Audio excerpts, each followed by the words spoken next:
Tips memulai manajemen keuangan dengan baik. Uang kamu habis terus tiap bulan, gak bisa nabung, atau ngerasa kebutuhan dan biaya hidup makin berat. Jadi, gimana sih caranya memulai untuk memanajemen keuangan pribadi kita dengan baik? Mengutip dari Bank of America, sebenarnya ada 3 cara utama yang bisa kamu lakukan untuk memulai manajemen keuangan pribadi dengan baik. Yang pertama, ada budgeting. Yang kedua, punya tabungan baik jangka pendek dan juga jangka panjang. Dan yang ketiga, bebaskan diri kita dari utang. Sebelum kita membahas bagaimana cara mengelola uang, perkenalkan kami dari kelompok 4 yang beranggotakan Mbak Setia Nur Aziza, Wena Safitri, dan Anas Munifa. Di sini kita bakal bahas sedikit terkait apa sih pendidikan finansial. Jadi mari kita simak videonya ya. Di era modern ini, pendidikan finansial menjadi semakin penting. Literasi finansial yang baik memungkinkan individu untuk mengelola keuangan dengan lebih efektif, membuat keputusan yang cerdas, dan mencapai tujuan keuangan jangka panjang. Sayangnya, data dari OJK menunjukkan bahwa tingkat literasi finansial di Indonesia masih perlu ditingkatkan. Dalam mengelola keuangan dengan baik, kita perlu belajar dahulu tentang pendidikan finansial. Jadi, apa itu pendidikan finansial? Di sini, menurut OJK dan sumber terpercaya lainnya, pendidikan finansial adalah proses meningkatkan pemahaman tentang produk, konsep, dan risiko keuangan. Semua ini mencangkup pengembangan keterampilan, sikap, dan perilaku yang diperlukan untuk membuat keputusan keuangan yang tepat dan mencapai kesejahteraan finansial. Jadi, pendidikan finansial penting bagi individu karena membantu mereka mengelola keuangan pribadi, membuat keputusan investasi yang bijak, dan mengurangi risiko terlilit utang. Bagi masyarakat, pendidikan finansial yang baik dapat meningkatkan stabilitas ekonomi dan mengurangi kesenjangan sosial. Jadi, dapat diartikan pendidikan finansial adalah proses belajar untuk mengelola keuangan dengan baik. Selanjutnya, adapun tujuan pendidikan finansial adalah untuk mengajarkan keterampilan pengelolaan keuangan yang baik dan bijak. Pendidikan finansial juga bertujuan untuk membantu seseorang menghindari masalah keuangan di masa depan. Dan tujuan lain dari pendidikan finansial, yang pertama ada mengajarkan cara mengelola keuangan dengan bijak, seperti menyusun anggaran, menabung, dan berinvestasi. Yang kedua, membantu membedakan antara kebutuhan dan keinginan. Yang ketiga, membantu menghindari jebakan konsumtif. Dan yang keempat, membantu menghindari utang. Yang kelima, membantu menciptakan generasi yang lebih mandiri secara finansial.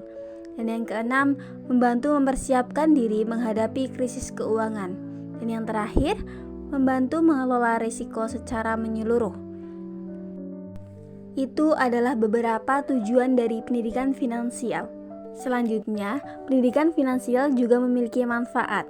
Manfaat yang pertama yaitu pengelolaan keuangan. Pengelolaan keuangan ini meningkatkan kemampuan mengelola keuangan secara efektif, termasuk membuat anggaran dan melacak pengeluaran. Manfaat yang kedua dari pendidikan finansial adalah keputusan cerdas. Jadi membuat keputusan keuangan yang lebih cerdas dan terinformasi, seperti memilih produk keuangan yang sesuai dengan kebutuhan. Manfaat pendidikan finansial yang ketiga adalah mencapai tujuan. Jadi mencapai tujuan keuangan jangka pendek dan jangka panjang seperti membeli rumah, pendidikan anak, atau pensiun. Dan manfaat pendidikan finansial yang terakhir ada mengurangi risiko. Ini mengurangi risiko terlilit utang dan menghadapi masalah keuangan di masa depan. Itu beberapa dari manfaat pendidikan finansial. Selanjutnya ada konsep dan praktik pendidikan finansial. Yang pertama itu ada anggaran atau budgeting. Nah, anggaran ini adalah rencana pengeluaran dan pendapatan yang membantu individu melacak uang mereka dan memastikan bahwa mereka tidak menghabiskan lebih dari yang mereka hasilkan, atau yang sering kita dengar yaitu minus. Nah, minus ini pengeluaran lebih besar dibanding pemasukan. Nah, cara agar tidak terjadi seperti itu, kita itu bisa membuat anggaran bulanan yang mencakup semua sumber pendapatan dan pengeluaran. Bagaimana sih cara kita agar bisa kita membuat anggaran agar pengeluaran kita itu lebih teratur? Yang pertama, mencatat semua pendapatan dan pengeluaran. Jadi pendapatan kita berapa kita catat, dan pengeluaran apa aja yang udah kita keluarin itu dicatat semuanya. Terus bedakan antara kebutuhan dan keinginan.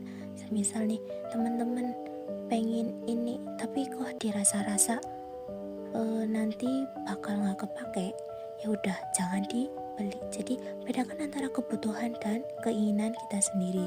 Terus ada alokasikan dana untuk tabungan dan dana darurat. Mesti setiap pendapatan kita harus sisihkan buat dana darurat, karena kita nggak tahu nih kita bakal sakit ataupun butuh uang itu kapan saja.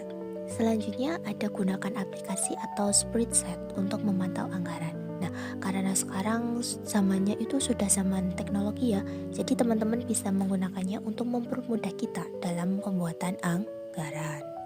Selanjutnya ada menabung. Nah, menabung itu adalah cara untuk menyisihkan uang untuk tujuan masa depan, seperti dana darurat, pendidikan, atau pensiun. Nah, bagaimana sih cara kita agar bisa menabung? Yaitu sisihkan sebagian dari pendapatan kita setiap bulan itu untuk ditabung. Nah, disisihkannya itu bisa kita buat dana darurat, pensiun, ataupun untuk pendidikan anak kalau kita sudah berkeluarga. Nah, terus bisa kita juga rencanakan tabungan jangka panjang. Tabungan jangka panjang itu lumayan sangat perlu ya, karena apa? Sebelum kita berkeluarga kan lebih enak nih kalau kita udah punya rumah. Jadi kita butuh banget nih rencana untuk tabungan jangka panjang. Gak cuma rumah aja ya, kita bisa buat pensiunan nanti untuk di hari tua kita nanti, ataupun bisa untuk pendidikan anak-anak ataupun yang lainnya. Nah, yang terakhir ada investasi. Investasi adalah cara untuk menumbuhkan uang dengan membeli aset yang diharapkan akan meningkat nilainya dari waktu ke waktu.